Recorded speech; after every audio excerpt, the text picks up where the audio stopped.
Coming up on KCCI 8 News Close-Up, special session on abortion. The new restrictions Iowa lawmakers could take up this week. Running mates and now rivals, what Donald Trump and Mike Pence told voters about their campaigns during their stops right here in Iowa. This is Iowa's news leader. This is KCCI 8 News Close-Up.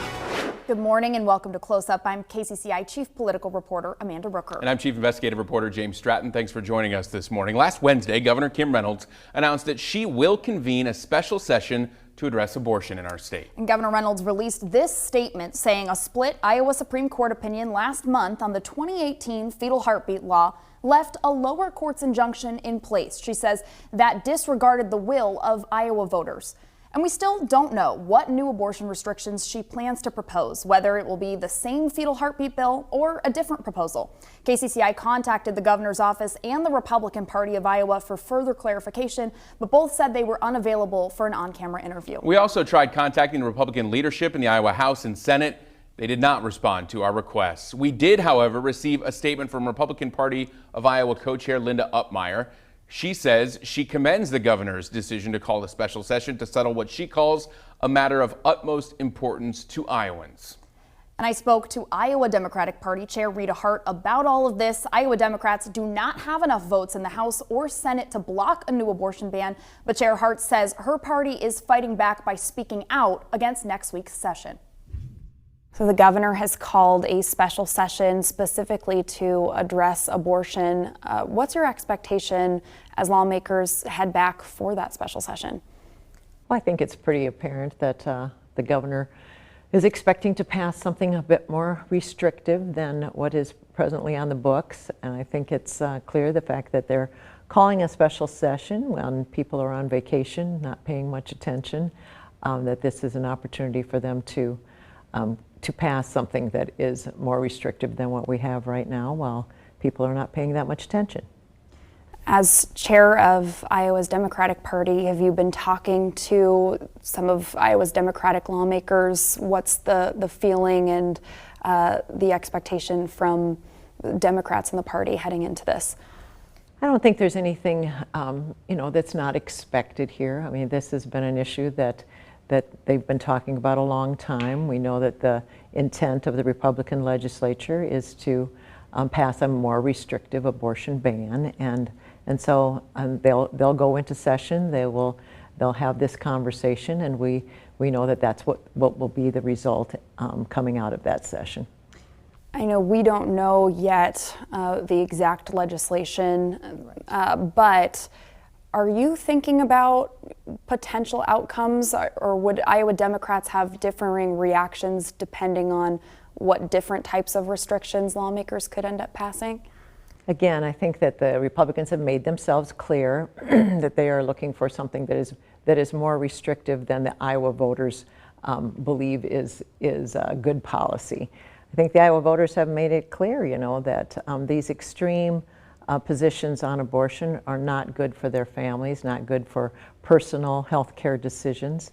And so what Democrats are going to be concentrating on is that people know that these extreme positions are being pushed by the Republicans, and that in the end, we want to make sure that the voters have their say on that. And so we're going to continue to make that point that Democrats stand up for people's freedoms, that we recognize that these are personal health decisions that are best made between a woman and her doctor, and that Iowa families should be supported by the fact that Democrats are fighting for their rights and their freedoms.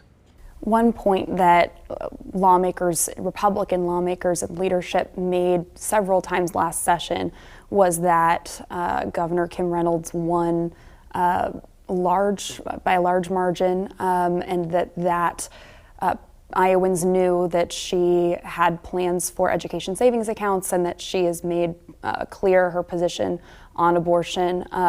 What would your response be to Republicans who say Iowa voters elected Kim Reynolds, Iowa voters want abortion restrictions? So yeah, I mean, even though that Governor Reynolds has always made her position clear. When it actually came to the campaign process and those flyers that went out, the conversations that were had on the TV commercials, did not focus on that. They did not focus on the fact that they are looking for a restrictive abortion policy that does not sync up with people's understanding of how families operate and how these personal decisions are best left between a mother and a family and a doctor. I don't think those did not make it onto those TV commercials. And the same thing with public education, that there was not an emphasis on the fact that this many dollars of public taxpayer dollars would be handed over to private schools so that wealthy people would be able to send their children to private schools that are not accessible to the majority of school districts of school children in Iowa. So no, I think that their emphasis was on other things in those campaigns, and that's our task as Democrats, to make sure that these Republicans are being held accountable for unpopular policies that are being put forth by this Republican legislature. And that special legislative session will start Tuesday, the 11th. Of course, we will be at that State House for both the debate and the vote, as long as it takes. And still to come on Close Up, hear what former Vice President Mike Pence says about Governor Reynolds' plan for a special session. And we'll show you why former President Donald Trump says ethanol should earn him a support of Iowa farmers.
Welcome back to Close Up. Well, they were once running mates, winning the 2016 election and the White House together. But today, former President Donald Trump and former VP Mike Pence are rivals to be the next president. Both campaigned in Iowa last week. Trump stopped in Council Bluffs Friday, rallying at the Mid-America Center. There, the former president attacked Florida Governor Ron DeSantis and appealed to farmers with his support for ethanol.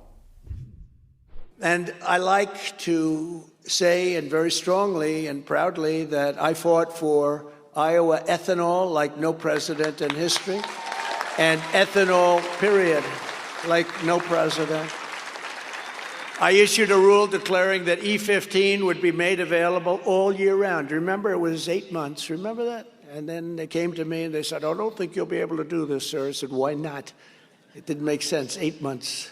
And we made it all year round. In addition, I dramatically increased the number of fueling stations where E15 could be sold across the country by letting them use existing pumps. You know, we thought it was all done, and they came to me, "Sir, they're not allowed to use the existing pumps. They have to go buy all new pumps." That was millions and millions and millions of dollars. I said, "What's the difference?" "Well, actually, the old pumps are better."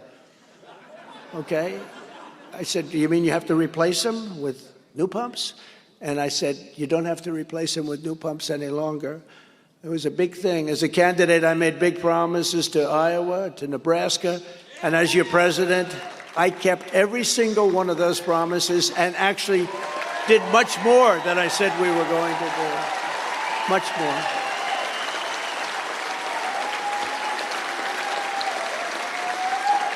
And I can tell you that no president has ever fought harder for our farmers than I did. By the way, there are thousands of people outside, can't get in.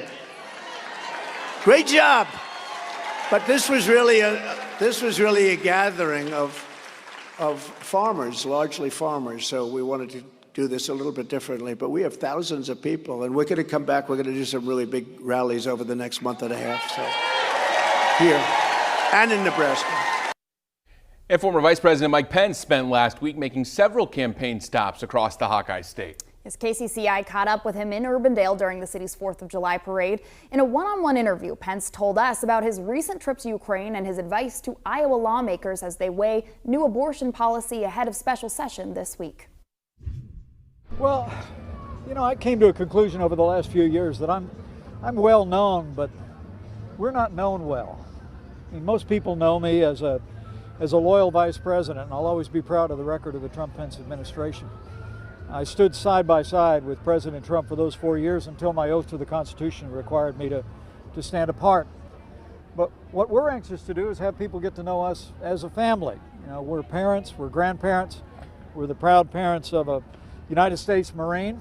Our son-in-law is in the United States Navy, and the opportunity to share our family story, a story of service to the state of Indiana, a story of fighting against leaders in my own party back when I was in Congress, is all part and parcel of the story we want to tell. I think different times call for different leadership in the Republican Party and in America, and we're just absolutely determined to offer our brand of leadership, common sense, conservative values, with an emphasis on civility and respect for the people of this state. And I leave this parade a little hotter, but greatly encouraged. In the aftermath of the election, there were so many questions in a half a dozen states, some 60 lawsuits that have been filed.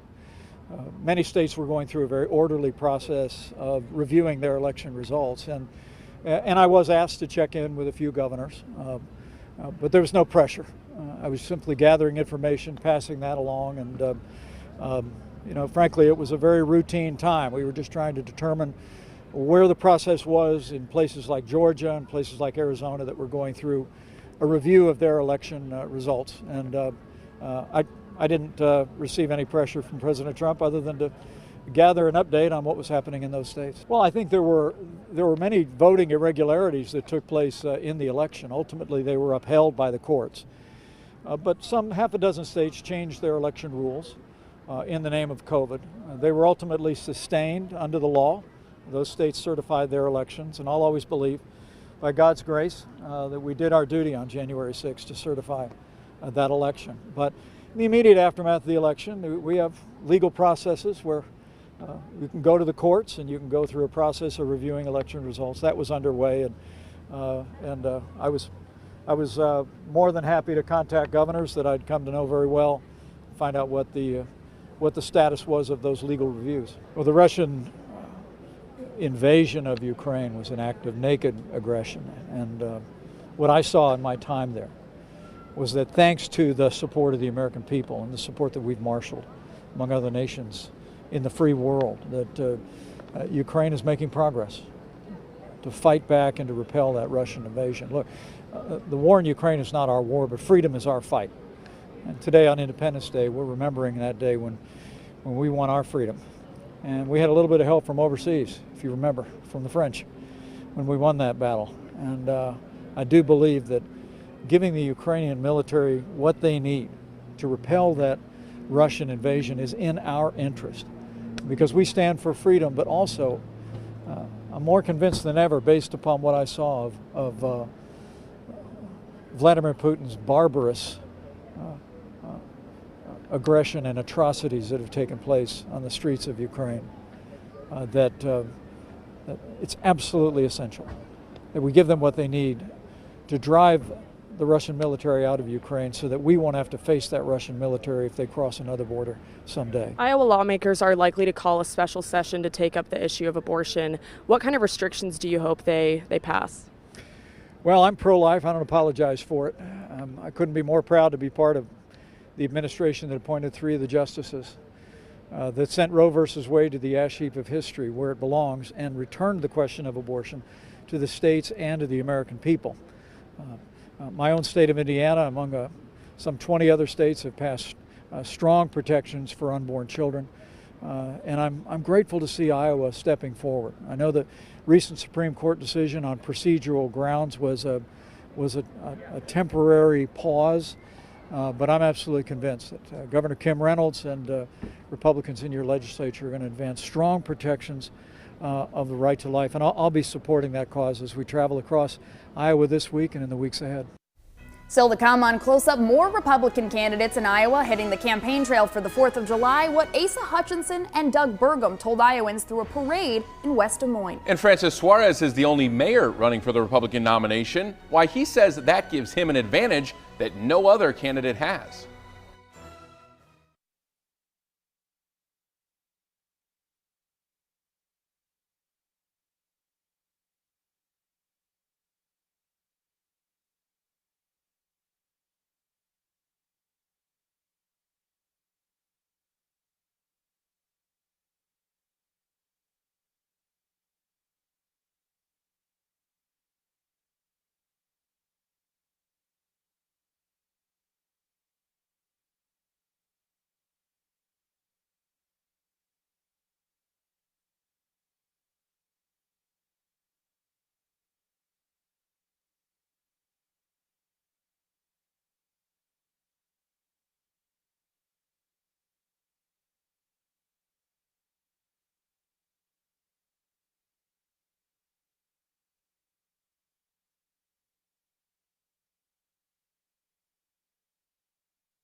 Welcome back to Close Up. Current North Dakota Governor Doug Burgum and former Arkansas Governor Asa Hutchinson were in West Des Moines campaigning last week. The Republican candidates for president marched in the 4th of July parade touting their experiences leading a state.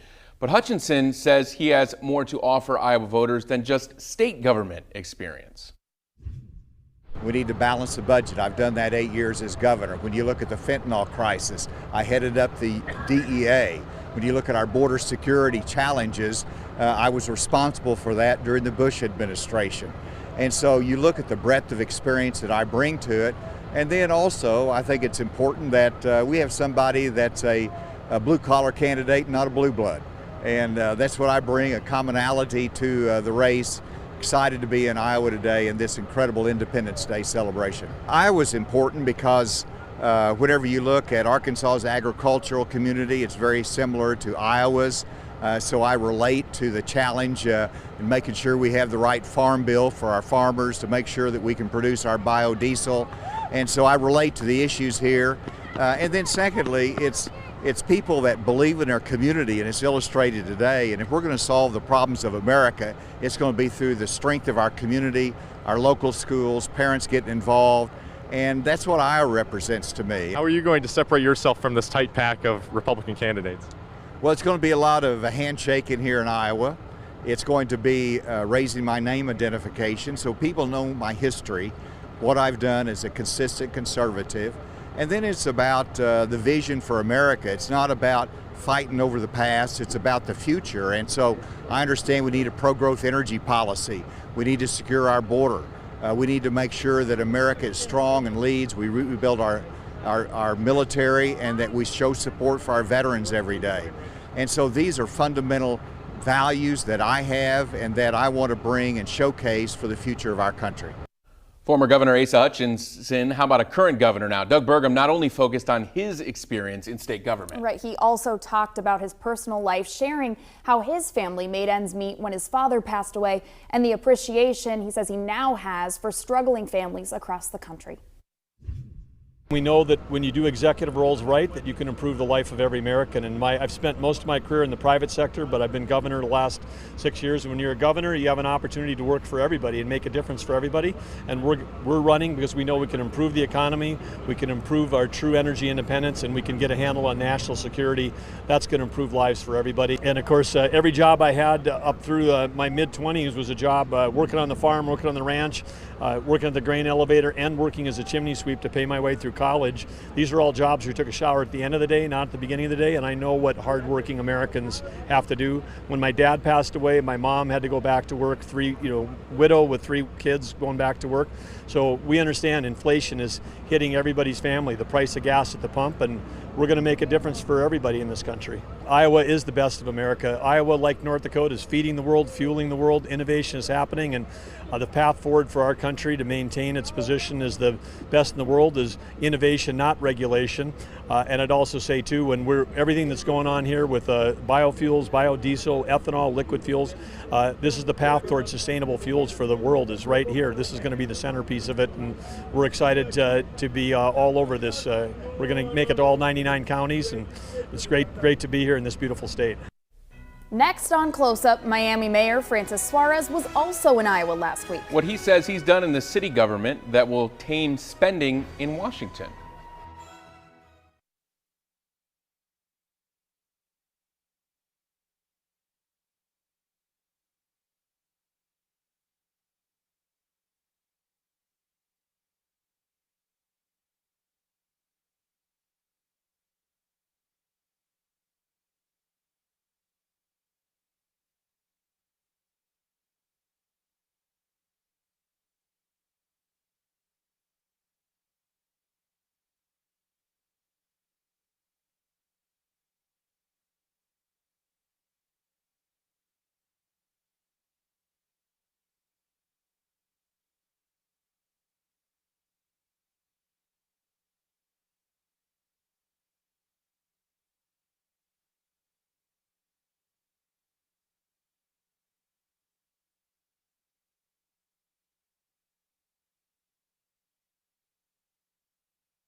Welcome back to Close Up.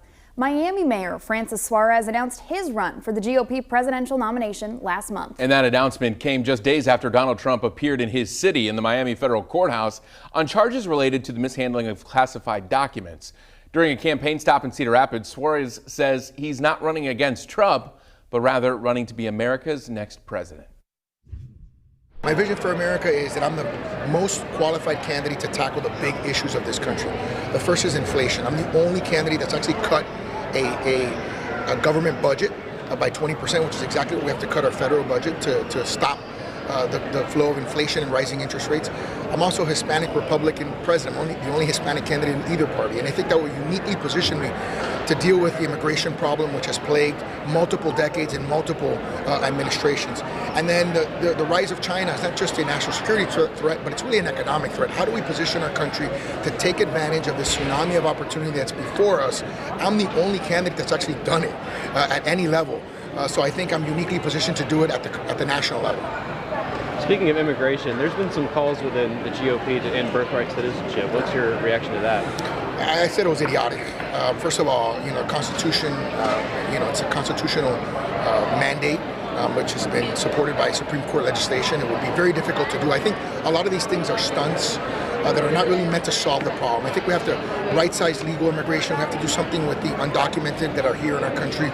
We've got to obviously close the border and control the border, which is completely out of control. The system is completely broken. And Republicans and Democrats, it's really one of the things that they actually agree on. And then I think we've got to do something, have a strategy for our hemisphere. What's causing immigration is the poverty in our hemisphere that's being pushed by places like China. So we have to deal with that head on. And how do you plan to tackle China? In a variety of different ways. I think first of all, economically, we have to win the battle of the next generation of technology, whether it's AI, whether it's quantum computing, whether it's climate tech, agricultural technology, all the different kinds of tech verticals. We have to be the country that wins that technology war. Obviously, it's worrisome that they want to put a training base in Cuba. We have to deal with Taiwan, which is producing 90% of our advanced microchips. So there's a lot at stake for the next generation, and that's what we should be focusing on. Well, as president of the U.S. Conference of Mayors, I was president of all the mayors of all the cities in the United States. So big cities, small cities, urban cities, rural cities, farming towns, everything. 85% of America live in American cities and towns. 91% of the GDP produced by this country is produced by people who live in American cities and towns. So I've represented them at scale nationally, and I know that the kinds of policies that I can bring to the table are policies that can create prosperity for all cities and towns across this country. I look different, I sound different. I have different set of emphasis, which is positive and unifying. I was elected by 85% and re-elected by 80% because I want to bring people together for a positive future. I think that sets me completely apart from everyone. And I think as Iowans get to know me, they're wide open, and they're very, very much open, and they take the fact that they're first in the nation very seriously, as well they should. And I think they have an opportunity to shape this race and to pick someone who's less known but very exciting. A lot of different candidates there, but thank you for joining us for another edition of KCCI Close Up. And we'll be right back here next Sunday. Have a great day.